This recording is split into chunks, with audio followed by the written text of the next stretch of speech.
নমস্কার, আপনারা দেখছেন বিগ নিউজ শারদ সম্মান 2024 পুজো প্রস্তুতি। এই মুহূর্তে আমি দাঁড়িয়ে রয়েছি উত্তর কলকাতার জগৎ মুখার্জি পার্কে। বর্তমান কলকাতার যে থিম পুজোর প্রচলন তা একসময় শুরু হয়েছিল এই জগৎ মুখার্জি পার্কের হাত ধরেই 50-এর দশকে। এই মুহূর্তে আমি দাঁড়িয়ে রয়েছি সেই জগৎ মুখার্জি পার্কে। তাদের এবছরের ভাবনা প্ল্যাটফর্ম হাওড়া ময়দান, নদীগর্ভে মেট্রো চলাচল এবং গঙ্গা দূষণকে একাত্ম করে তাদের এই ভাবনা। তাই এখানে দেবী সিংহ বাহিনী নয়, মকর বাহিনী। চলুন দেখে নেওয়া যাক তাদের পুজো প্রস্তুতি।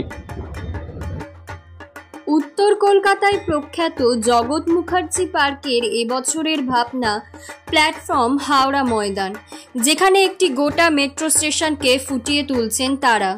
গঙ্গাবক্ষে মেট্রো চলাচলের এই ঐতিহাসিক ঘটনাকেই তুলে ধরছে এবছর জগৎ মুখার্জি পার্ক। একই সঙ্গে রয়েছে গঙ্গা দূষণের বার্তাও। কি কি চমক থাকছে তাদের পূজা মণ্ডপ ও প্রতিমায়, সরাসরি দেখে নেব সেই চিত্রগুলি।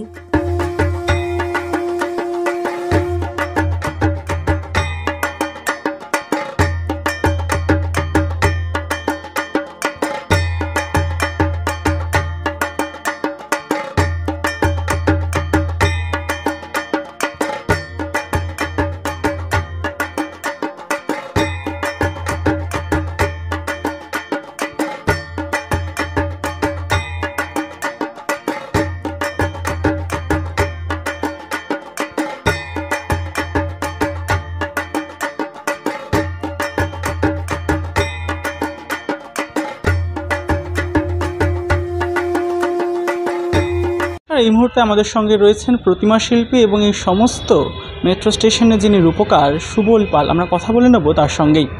একটা মেট্রো স্টেশনকে তুলে ধরা এবং গঙ্গাবক্ষে সেই মেট্রোকে তুলে ধরা কোনো দিক থেকেই সেটা খুব একটা সহজ নয়। সেভাবে কিভাবে তুলে ধরছেন দর্শক? আসলে আমরা তো এটা বহু বছর ধরে এই প্র্যাকটিস করে আসি। দুর্গাপুজো নিয়ে বহু বছর ধরে কাজ করছি। তাই এই বছর আমাদের জগৎ মুখার্জি পার্কের থিমটার পোশাকি নাম হচ্ছে প্ল্যাটফর্ম হাওড়া ময়দান। আমরা বেসিক্যালি গঙ্গা দূষণ নিয়ে কাজ করছি এবং এই বছর মানে 2024 হচ্ছে কলকাতা মেট্রোর 40তম বর্ষ উদযাপন। অক্টোবর মাসে এই পুজোর মাসেই, অতএব সেটাও আমরা সেলিব্রেট করছি। সেই কারণে এই গঙ্গার নিচে দিয়ে চলমান মেট্রো আমরা দেখাচ্ছি, যেটা পুরোটাই হাইড্রোলিক সিস্টেমে করা। মানে মেট্রোতে উঠলে আপনি চলমান ফিলটা পাবেন এবং হাওড়া ময়দান প্ল্যাটফর্মে এসে গঙ্গা দর্শন করে মানে দর্শকরা বেরোবেন। আমরা এখানে দেবীর রূপটাকেও গঙ্গার রূপেই রেখেছি। এই সমস্ত বিষয়টা নিয়েই একটা কাজ করা, একটু সাধারণ দর্শকদের জন্য তো কাজ, তাদের যাতে ভালো লাগে, সেই ফিলটা যাতে পায়, সেই কারণে। এবং গঙ্গা শুধু গঙ্গা নয়, গঙ্গা হচ্ছে বহু মানুষের জীবন জীবিকার একটা জায়গা। অর্থাৎ সেই বিষয়টাকে, সেই সচেতনতা বৃদ্ধিটাকে নিয়েই কাজ করা, যে গঙ্গা দূষণ করলে আদতে মানুষেরই ক্ষতি হচ্ছে, সেটা প্রত্যেকটা সমাজের ক্ষতি হচ্ছে, সেই বিষয়টাকেই তুলে ধরা এখানে। একেবারে আপনি যে গঙ্গা দূষণের কথা বলছেন, আমরা এখানে দেখছি দেবী মকর বাহিনী গঙ্গা রূপে রয়েছেন। সেক্ষেত্রে গঙ্গা দূষণের বিষয়টার বার্তাটা কিভাবে দিচ্ছেন? দেখুন, গঙ্গা দূষণের এই সমস্ত মেট্রোটা দিয়েই আপনি দেখতে পাবেন দূষণের বার্তাই দেওয়া। প্ল্যাটফর্ম জুড়ে যেগুলো থাকবে সেগুলো সমস্তটাই দূষণ। এবং আমরা গঙ্গাকে যেখানে অবস্থান করাচ্ছি সেটা গঙ্গা জলের ওপরেই অবস্থান করাবো এবং সেটা দূষণমুক্ত গঙ্গা, একটা কাল্পনিক দূষণমুক্ত গঙ্গার জায়গা করা হয়েছে, যেটা ক্রিস্টাল ক্লিয়ার একদম। অতএব সেই জায়গাটাকে আমরা তৈরি করছি যে দূষণমুক্ত হলে সেই গঙ্গাকে কেমন দেখতে হতো।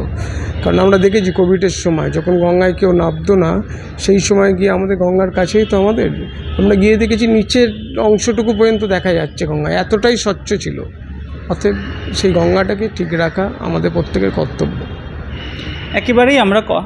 একেবারেই আমরা কথা বলে নিলাম শিল্পীর সঙ্গে। তাহলে দূষিত গঙ্গা এবং দূষণমুক্ত গঙ্গা তা দেখতে হলে আপনাদের চলে আসতে হবে জগৎ মুখার্জি পার্কে। ক্যামেরায় অভিরূপের সঙ্গে আমি Theertham, reporting big news Kolkata.